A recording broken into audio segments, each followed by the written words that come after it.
Sometime earlier this year, I took a trip to England and France. My family helped me out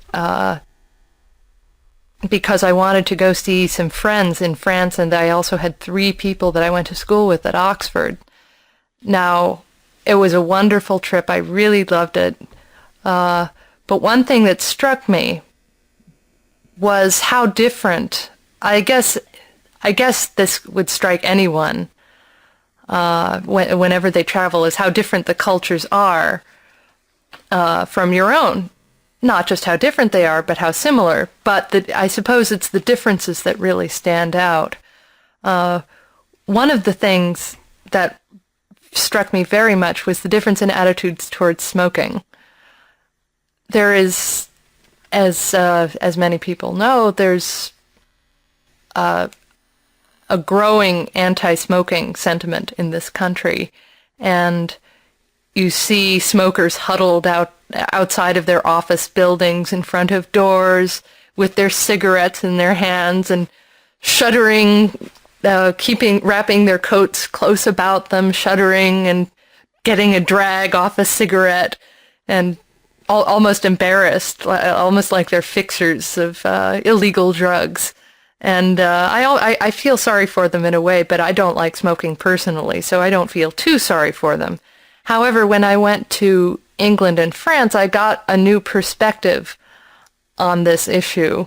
To be blunt, people in Europe smoke like chimneys, in my point of view, from what I could see. There are anti-smoking signs all over the place, but no one seems to pay much attention to them. People seem to smoke anywhere and everywhere. And even though there's anti-smoking campaigns, in fact, when I was in England, there was controversy that I heard several times over the radio about a member of the World Cup team, the World Cup soccer team, who smoked. And people were actually saying, well, he shouldn't be on the team because he's a bad example for our children. Well, I think if they want to look at bad examples for their children with smoking, they should just go out on the street or go into the subways or look in the mirror even, because so many of them are smoking in very inappropriate places. I went to a Chinese restaurant in London. The food was very bad, but that's beside the point. And they had a buffet. In which people could take what they wanted for a certain price. And there was this one woman, this one English woman who had her cigarette in her hand, lit cigarette. And she was blowing smoke and holding her cigarette directly over the buffet food. And I was appalled that this would even be allowed. I thought in America, this person would be kicked out at a moment's, would be kicked out immediately. And the other Americans at the table were really appalled too. And actually, when I talked to an English person later, they were pretty appalled too, and they said that's even rude. That's rude for even British standards. But it didn't just make me